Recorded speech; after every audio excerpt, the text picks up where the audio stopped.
Ambassador Crystal stood at the viewing deck of the Galactic Council station and watched the human delegation arrive. His 4 eyes blinked in sequence as he observed the creatures walk through the docking bay without environmental suits. The station maintained a comfortable atmosphere for most species, but the gravity was set to galactic standard, which was roughly 60% of what humans called normal. The humans moved with an easy grace that made Crystal nervous. They were not struggling. They were not gasping for breath or showing signs of strain. If anything, they looked almost bored.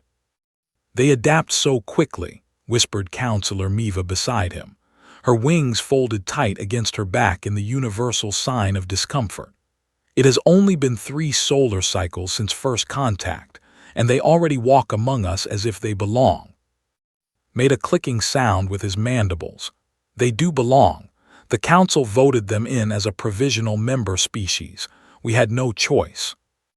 "We always have a choice," Miva replied. "We chose to include them because we were afraid of what would happen if we did not." The ambassador could not argue with that. When the exploration vessel Gentle Dawn had stumbled upon human space, the crew had expected to find another quiet civilization waiting to join the galactic community. Instead, they found something that made every xenobiologist in the fleet lose sleep for months. Earth was a deathworld. The term was not used lightly. Deathworlds were planets where the environment itself seemed designed to kill anything that lived on it. High gravity, toxic atmosphere, extreme temperature variations, predators in every ecosystem, diseases that mutated faster than medicine could adapt, natural disasters that leveled entire regions. Most deathworlds produced no intelligent life. The conditions were simply too harsh for complex societies to develop. The few species that did evolve on such planets usually died out before reaching the stars. The galaxy had assumed this was a rule without exceptions. Then they found humans. The delegation leader was a woman named Sarah Chen. She was small by human standards, standing just under average height for her species, but she carried herself with a confidence that made larger beings step aside when she walked. Had read her file. She had survived something called a tsunami when she was young. Then she had climbed mountains for recreation. Then she had joined something called a boxing league. The file noted that all of these activities were considered normal leisure pursuits on Earth. Normal on a death world. "Ambassador Crystal," Sarah said as she approached. Her voice was warm, but her eyes were sharp. "Thank you for meeting us. I hope we can have a productive discussion about trade agreements today." Crystal forced his mandibles into what he hoped was a friendly gesture. "Of course, Ambassador Chen. The Council is eager to establish formal economic ties with Earth." This was true, though not for the reasons humans might hope.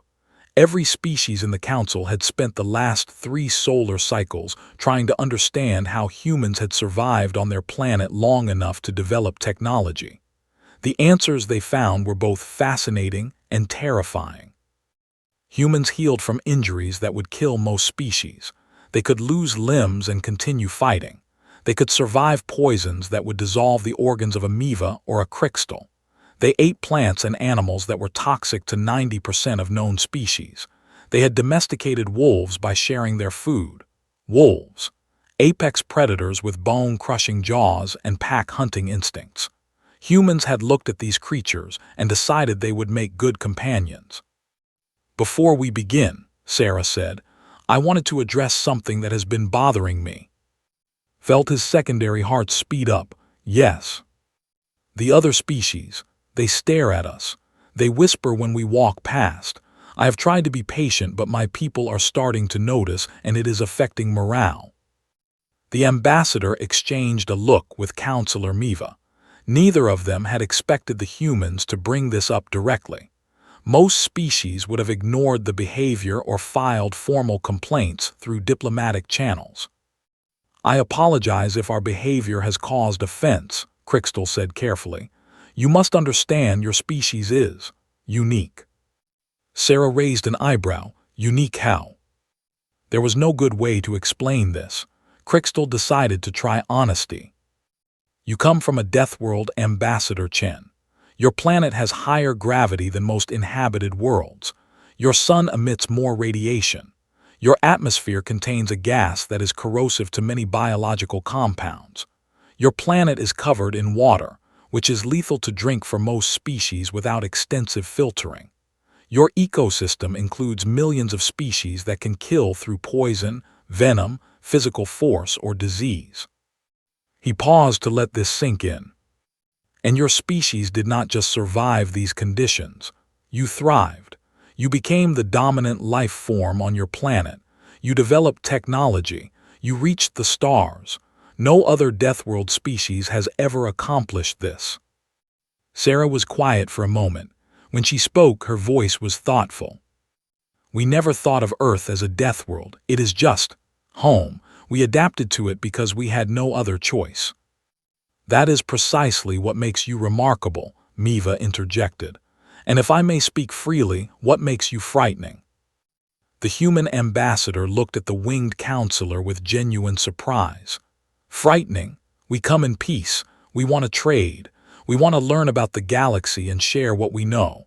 Why would you be afraid of us? Crystal gestured toward the viewing window, where a group of Threllian merchants were hurrying away from a human crew member who had simply waved in greeting. Because you do not even realize how dangerous you are, he said.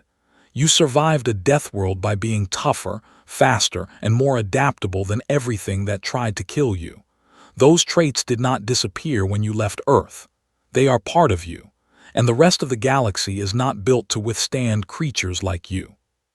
Sarah Chen looked out the window at the retreating merchants. Her expression shifted through several emotions that Crystal could not read. Finally, she turned back to face him. Then I suppose we will have to show you that being dangerous does not mean being a threat, she said. We came here to be partners, not conquerors, but I appreciate your honesty, Ambassador. It helps me understand what we are dealing with. She extended her hand in the human gesture of greeting, hesitated. He had heard that human grip strength could crack the shells of smaller species. I will be gentle, Sarah said with a smile that showed her teeth. Predator teeth. The ambassador took her hand anyway. The trade negotiations began the next morning in the main council chamber. Representatives from 12 species gathered around the curved table, holographic translators floating above each seat to convert speech into understandable language. The humans had brought a small delegation. Ambassador Chen, a young man named Marcus who handled economic matters, and an older woman called Dr. Patricia Okonkwo who seemed to serve as a cultural advisor. The first few hours went smoothly. The humans wanted access to galactic markets for their agricultural products. Many species were hesitant to consume Earth goods, but the humans presented extensive testing data showing which products were safe for which biological types. They had clearly done their research. Then came the discussion of industrial goods, and things became complicated. We cannot allow human-manufactured equipment in our construction sector, declared Representative Gorn of the Velix Collective. His crystalline body pulsed with agitation. The specifications are designed for Deathworld conditions. Your tools would be too powerful for our workers to handle safely. Marcus leaned forward, his expression patient. We understand the concern, Representative. That is why we are proposing a joint manufacturing venture. We can scale our technology to match your specifications. Lower power output, lighter materials, whatever you need. And who would oversee this scaling process? Gorn demanded. Human engineers, working in our facilities. The liability alone would be astronomical. Dr. Okonkwo spoke for the first time. Her voice was soft but carried well in the chamber. I think there may be a misunderstanding here, she said. You seem to believe that humans are inherently destructive, that our Deathworld origins make us incapable of working safely alongside other species. Is that accurate? Gorn's crystals shifted colors, a sign of embarrassment. I meant no offense, Doctor, but the evidence speaks for itself. Your average worker can lift weights that would strain our industrial equipment. Your soldiers train in environments that would kill our elite troops. Your children play games that would be classified as extreme sports on most worlds. All of this is true, Dr. Okonkwo agreed. But you are looking at our capabilities without considering our restraint. Humans have lived alongside fragile things for our entire history. We raise children who could accidentally hurt us. We keep pets that are much smaller and weaker than ourselves. We cultivate gardens and build delicate works of art.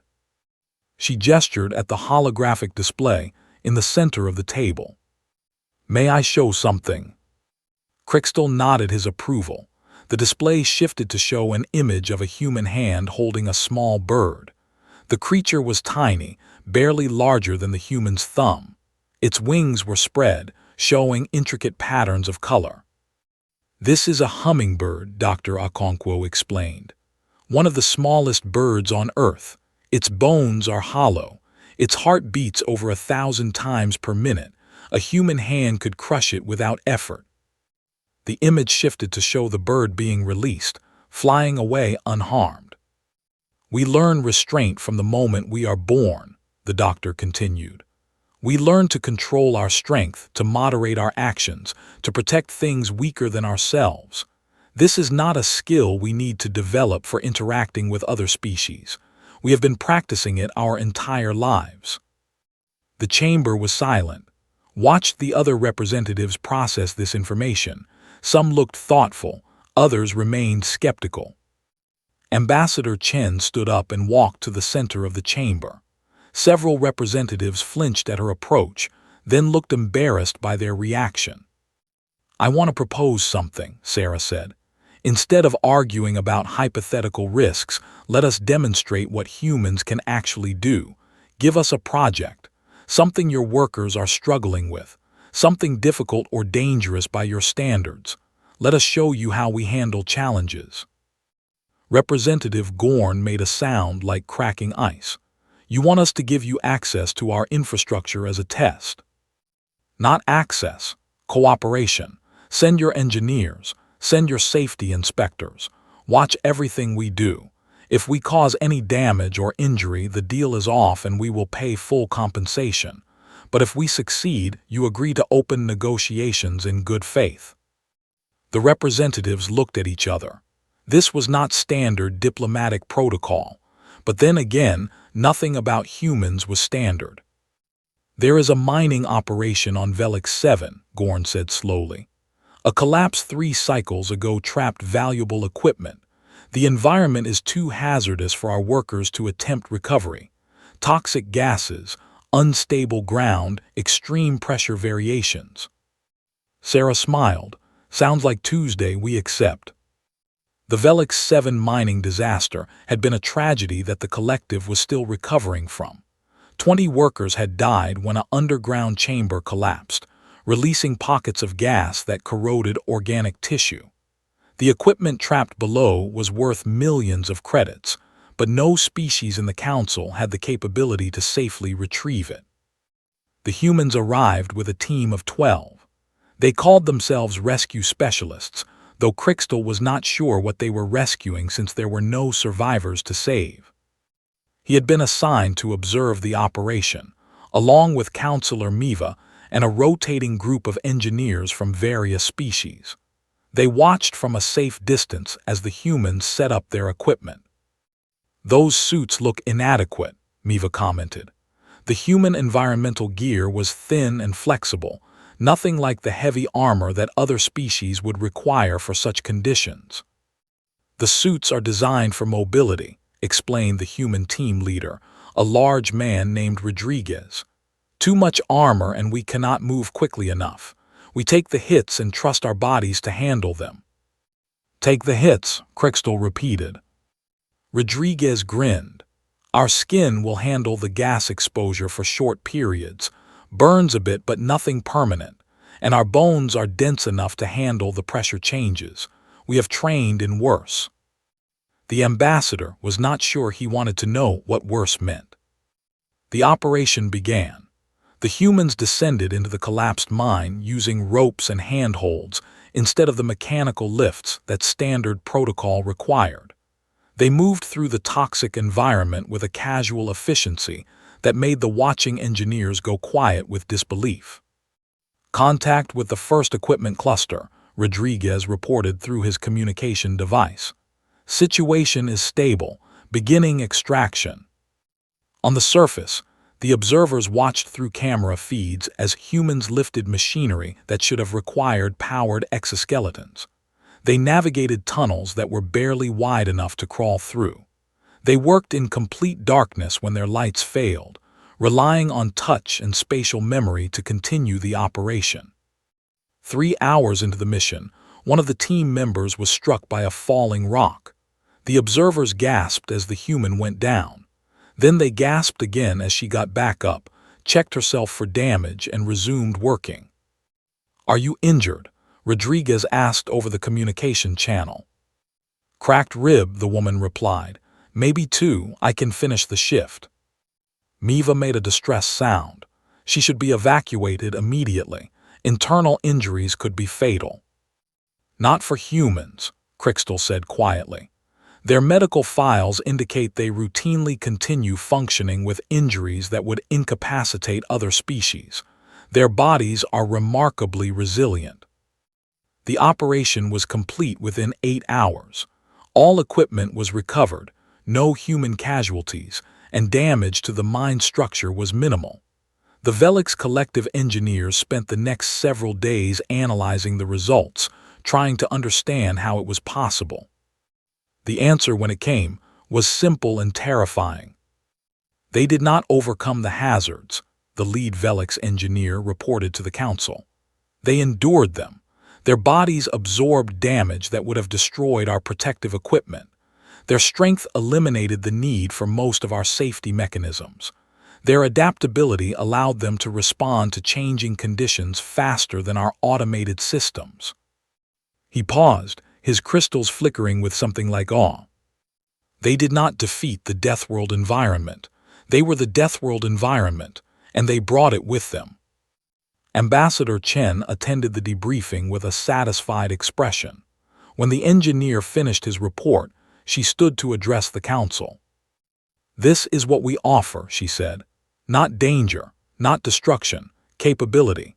The galaxy has problems that cannot be solved by species evolved on peaceful worlds, asteroids that need deflecting, rescue missions in hostile environments, security for stations in hazardous regions. These are problems we are uniquely suited to handle." She looked around the chamber, meeting the eyes of every representative. "Earth made us strong because it had to. Now we want to use that strength to help others, not because we are forced to survive, but because we choose to contribute. That is the difference between a threat and a partner." Felt something shift in the chamber. Fear was still present, but it was being joined by something else. Curiosity, interest, perhaps even hope. "The council will need time to discuss your proposal," he said formally. "Of course," Sarah replied. "We have waited a long time to reach the stars. We can wait a little longer to be welcomed properly." As she walked back to her seat, Crystal noticed that the other representatives no longer flinched at her approach. It was a small change, but it felt significant. Perhaps the Deathworld humans were not so frightening after all. Or perhaps they were, and the galaxy was simply learning to appreciate that fear could sometimes be a good thing. The vote came 3 days later. Humanity was accepted as a full member of the Galactic Council, with all rights and responsibilities that entailed. The decision was not unanimous. Several species abstained, but the majority agreed that Earth's Deathworld children had earned their place among the stars. Ambassador Crystal was assigned as the official liaison to the human delegation. It was meant as an honor, though he suspected some of his colleagues were simply relieved that someone else would have to work closely with the dangerous newcomers. "You seem troubled," Sarah Chen observed during their first formal meeting after the vote. They were alone in a small conference room, establishing the protocols for future interactions. Crystal clicked his mandibles. I am processing a significant paradigm shift. For generations, my people have assumed that Deathworld species were either extinct or too primitive to achieve spaceflight. Your existence challenges everything we thought we knew about evolution and survival.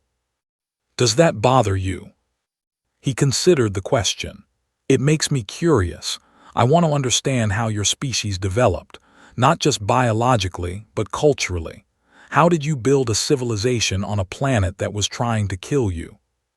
Sarah laughed. It was a strange sound, full of air and rhythm, but Crystal was learning to interpret human expressions. We did not think of it as the planet trying to kill us, she said. We thought of it as challenges to overcome, obstacles to navigate, puzzles to solve. Earth was harsh, but it was also beautiful. We loved our home even as we fought to survive on it. You loved something that hurt you. That is very human of us, yes. She stood and walked to the window, looking out at the stars. On Earth there is a saying, what does not kill you makes you stronger. We have lived by that philosophy for our entire existence. Every disaster taught us something. Every predator forced us to become better hunters. Every disease pushed our medicine forward. We did not survive because we were the strongest or the fastest. We survived because we refused to give up. Crystal joined her at the window. And now you are here, stronger than any species we have encountered. What will you do with that strength? Sarah turned to look at him. Her eyes, he noticed, were the same color as the toxic atmosphere of her homeworld, deadly and beautiful. We will do what we have always done, she said. We will adapt. We will learn. We will find new challenges and overcome them. And when we find others who are struggling, we will help them become stronger too. Even if they fear you. Especially then, fear is not the opposite of trust. It is often the beginning of it. Your people feared the dark until they learned to make fire. They feared the ocean until they learned to build ships. Fear is natural. What matters is what you do with it. Felt his secondary heart slow to a calm rhythm. For the first time since encountering humans, he did not feel afraid. He felt something closer to anticipation. I think, he said slowly, that the galaxy is about to become a very interesting place. Sarah Chen smiled, showing her predator teeth, and for once the gesture did not seem threatening at all. Ambassador Crystal, you have no idea. The first year of human membership in the Galactic Council was marked by constant activity. Trade agreements were negotiated and signed. Cultural exchange programs were established. Human specialists were deployed to handle problems that had stumped other species for generations. On Miva Prime, a human engineering team helped stabilize a failing atmospheric processor that had been leaking toxic compounds into the air. The winged inhabitants had been evacuating cities for months, unable to find a solution. The humans fixed it in 3 days, working in conditions that should have been lethal. On the Threlian homeworld, human security consultants helped design defenses against a species of predator that had been threatening frontier settlements. The Threlians had tried everything from poison to force fields with no success. The humans studied the creatures, identified their weaknesses, and trained local forces in containment techniques that the Threlians would never have developed on their own. Each success built trust. Each interaction revealed new aspects of human capability, and slowly, the fear that had initially greeted humanity began to transform into something else. Dr. Patricia Okonkwo documented this transformation in a series of reports that became required reading for diplomatic staff across the Council. She called it the Deathworld Advantage, the unique perspective that humans brought to galactic problems. Most species evolved to avoid danger, she wrote. They developed technology to protect themselves from hostile environments, to create safe spaces where they could exist without threat. This made them highly advanced in defensive capabilities but limited in their approach to challenges. Humans evolved differently. We learned to embrace danger, to seek out challenges, to view obstacles as opportunities. This made us less cautious but more adaptable. We do not try to avoid problems. We try to solve them, even when solving them requires putting ourselves at risk. This is not recklessness. It is a fundamental difference in philosophy. Where other species ask how do we stay safe, humans ask how do we become stronger. The answer to that question has driven every major advancement in human history. Ambassador read this report with growing understanding. He had been working alongside humans for 6 months now, and he was beginning to see what Dr. Okonkwo meant. Humans did not simply tolerate discomfort. They sought it out.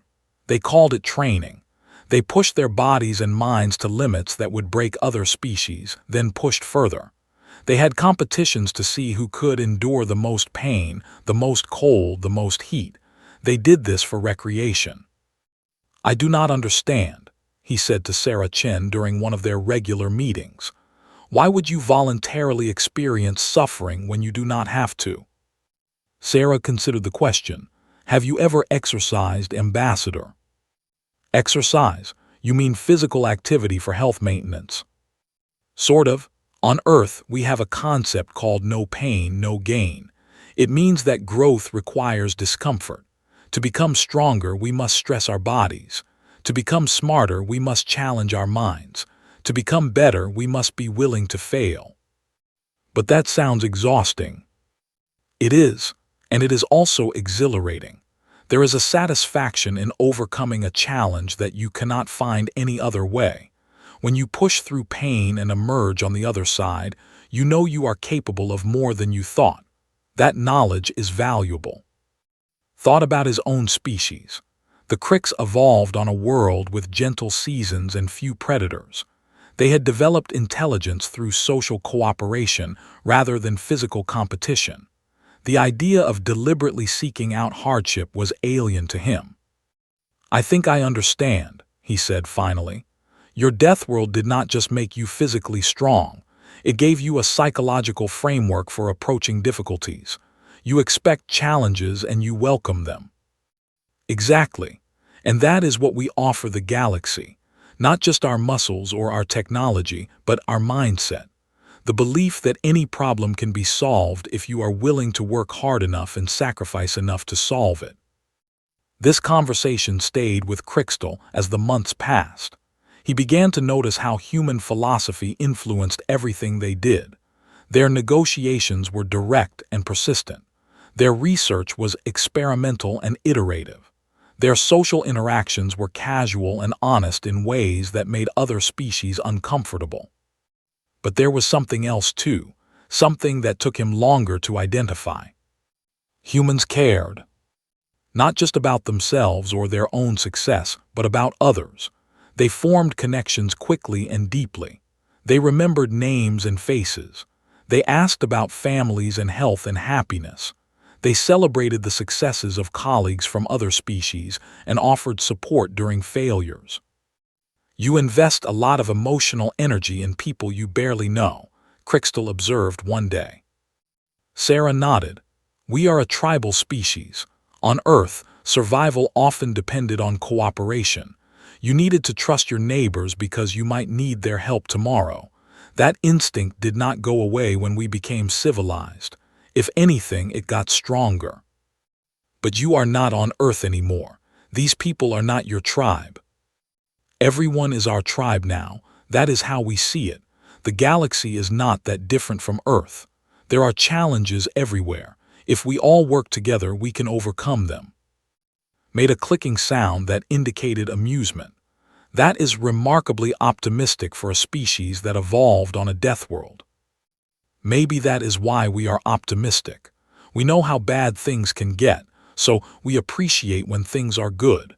And we know that things can always get better if we try. The first major test of human optimism came 18 months after they joined the Council. A spatial anomaly appeared near the border of Council space. Initial scans indicated it was some kind of tear in the fabric of space itself, growing slowly but steadily. The Council's best scientists analyzed the data and reached a grim conclusion. If the anomaly was not closed, it would eventually consume the entire sector, destroying dozens of inhabited systems. But closing it seemed impossible. The anomaly was surrounded by a zone of intense radiation and gravitational flux that destroyed any ship that approached. Automated probes lasted seconds before being torn apart. The Council had no technology that could survive the environment long enough to deploy a countermeasure. "We have calculated the odds of success for every possible approach," the Council's science advisor reported. "None exceed 1%. We recommend evacuation of the affected sector and preparation for long-term containment." Ambassador Chen stood up during the emergency session. "We request permission to attempt closure," she said. The chamber fell silent. "You understand the risks?" Counselor Miva asked. "Every simulation predicts failure. Your ships and crews would be lost." "We understand, but we have faced impossible odds before. That is what humans do." The debate lasted for hours. Many representatives argued against allowing humans to throw away their lives on a futile mission. Others pointed out that if anyone could succeed, it would be the Deathworld species. In the end, the Council voted to permit the attempt. They did not expect success. They simply hoped that human failure would provide useful data for future efforts. The human fleet arrived at the anomaly 3 weeks later. It consisted of 12 ships, each modified to withstand conditions that would have destroyed standard Council vessels. The crews had volunteered unanimously. They knew the odds. They did not care. "This is Commander Elena Vasquez of the human fleet," the lead ship broadcast. "We are beginning our approach. To all watching, whether we succeed or fail today, know that we tried. That is what matters." Crystal watched the operation from a command station several light years away. Next to him, Sarah Chen stood in silence, her hands clasped behind her back.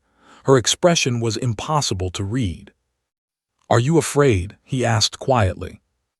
"Terrified," she replied, "but I am also proud. Those are my people out there. They know they might die and they went anyway. That is what being human means." The fleet entered the radiation zone. Almost immediately, sensors showed damage to hull integrity across all vessels. The gravitational flux was tearing at the ships, trying to rip them apart. But the humans kept going. They pushed through radiation that should have been lethal. They navigated gravitational currents that defied prediction. They lost one ship, then another, then a third. The survivors pressed on. "Commander Vasquez, your structural integrity is failing," the science advisor broadcast. "You must retreat." "Negative," came the reply, broken by static. "We can see the core of the anomaly. We can reach it just a little further." The remaining ships formed a tight formation, using their combined mass to stabilize against the gravitational forces. It was a maneuver that the Council's computers had deemed impossible. The humans did it anyway. "Deploying countermeasure," Vasquez announced. The sensors showed a massive energy release at the center of the anomaly. For a moment, nothing seemed to happen. Then the spatial tier began to shrink. It worked. The anomaly collapsed in on itself over the course of several hours, returning the sector to normal space. The radiation faded. The gravitational flux settled into natural patterns. Of the 12 ships that had entered, 4 emerged. The survivors were welcomed back as heroes. Counselor Miva personally greeted Commander Vasquez on the docking platform, her wings spread in the greatest honor her species could bestow. "You did the impossible," she said. "How?" Vasquez, bruised and exhausted but smiling, shrugged. "We just refused to accept that it was impossible. That is the human way." Ambassador Chen met Crystal in the corridor afterward. Her eyes were wet, which he had learned was a sign of strong emotion in humans. "We lost 8 ships," she said. "Over 200 people. They knew they would probably die and they went anyway." Why? Crystal asked. Why would they sacrifice themselves for species that feared them? Sarah wiped her eyes and looked at him directly. Because that is what heroes do, and because we wanted to prove something, not to you or the council, but to ourselves. We wanted to prove that the same strength that helped us survive on a death world could be used to protect others, that our nature could be a gift instead of a threat. You succeeded, Crystal said quietly. I do not think anyone in the galaxy fears humanity anymore. Some still do, and that is okay. Fear is natural, but I hope today showed them that being dangerous and being good are not mutually exclusive. You can be strong enough to destroy and choose to protect instead. That choice is what matters. The aftermath of the anomaly crisis changed everything. Human volunteers for dangerous missions increased across the council. Species that had avoided contact with humans began seeking them out. Trade agreements that had been stalled for months were suddenly finalized. The galaxy was not just accepting humanity, it was embracing them.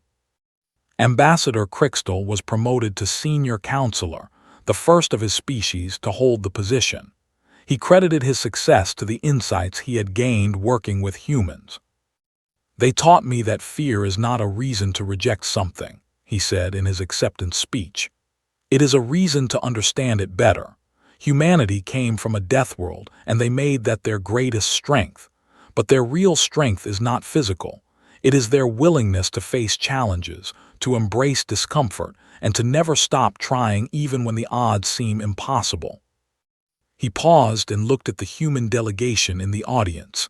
Ambassador Chen was there, along with Dr. Okonkwo and Commander Vasquez. They were applauding along with everyone else. I was afraid of humans when I first met them, Crystal continued. Now I am honored to call them allies, and I believe the rest of the galaxy will feel the same, given time. The years that followed proved him right. Humans spread across council space, not as conquerors but as partners. They built, they traded, they taught, and they learned. Their Deathworld origins remained a source of fascination for other species, but it was no longer a cause for fear. Instead, it became a point of pride, not just for humans, but for everyone who worked alongside them. Earth was a death world, became a saying throughout the galaxy. It was followed by different endings depending on who was speaking. Earth was a death world, and it made them survivors. Earth was a death world, and it made them helpers. Earth was a death world, and it made them heroes. But the ending that Ambassador Chen preferred, the one that became official policy for human diplomatic missions, was simpler and more direct. Earth was a death world, and we made that our greatest competitive advantage. Because in the end, that is what humans did. They took every challenge, every obstacle, every threat, and they found a way to turn it into something positive. They did not just endure their Deathworld origins. They transformed them into a gift for the entire galaxy. And that, more than their strength or their resilience or their stubborn refusal to give up, was what made humanity truly remarkable. They chose to be good, and in a universe full of dangers, that choice made all the difference. Dr. Okonkwo published her final report on human integration 5 years after the anomaly crisis. It was titled The Deathworld Advantage: How Earth's Children Found Their Place Among the Stars. The conclusion read, humanity's journey from Deathworld survivors to galactic citizens is not a story of conquest or dominance. It is a story of choice. At every step, humans could have used their advantages to take by force. Instead, they chose to earn trust through action. They chose to protect rather than threaten. They chose to build rather than destroy. This is the real lesson of Earth. Not that survival makes you strong, though it does. Not that adaptation makes you capable, though it does. The real lesson is that strength and capability are only valuable when they are used for good. Humans understood this instinctively because they had to. On a death world, cooperation was the only path to survival. You helped your neighbors because you needed them to help you. You protected the weak because strength meant nothing if it only served yourself. The galaxy feared humanity at first, and perhaps that fear was justified. Deathworld species are dangerous by definition, but danger is not destiny. What you do with your capabilities matters more than what those capabilities are. Humanity chose to be heroes, and in doing so, they showed the galaxy that even the most dangerous creatures can be the greatest friends. Earth was a death world. Humanity made that their greatest competitive advantage, and the galaxy is better for it. The report was archived in the Council's permanent records. It was taught in schools across hundreds of worlds. It became the definitive account of humanity's first years among the stars. But for Ambassador Crystal, who had been there from the beginning, the best summary of human nature came not from an official report, but from a casual conversation with Sarah Chen on the anniversary of the anomaly crisis. "Do you ever regret it?" he had asked. "Joining a galaxy that was afraid of you, fighting to prove yourselves to species that did not trust you?" Sarah had smiled, that predator smile that no longer seemed threatening at all. "Never," she said. "This is who we are. We find challenges and we overcome them. We find fear and we transform it into trust. We find obstacles and we turn them into opportunities. That is the human way. Even when it is hard. Especially when it is hard. Easy victories are not worth celebrating. It is the impossible ones that matter." She had looked out at the stars, her eyes reflecting the light of 1 billion distant suns. "Earth made us strong because it had to, but we chose what to do with that strength. We chose to help. We chose to protect. We chose to be partners instead of predators." Her smile widened. "And honestly, that choice was the easiest one we ever made. Because in the end, despite everything our Deathworld threw at us, humans have always been capable of one thing more than any other." "What is that?" Crystal had asked. Sarah Chen turned to face him, her eyes warm with an emotion he now recognized as affection. "Love," she said simply. "We are really, really good at love." And looking at everything humanity had accomplished since joining the galaxy, Crystal could not argue with that. Earth was a death world, and its children had made that the greatest gift the stars had ever received.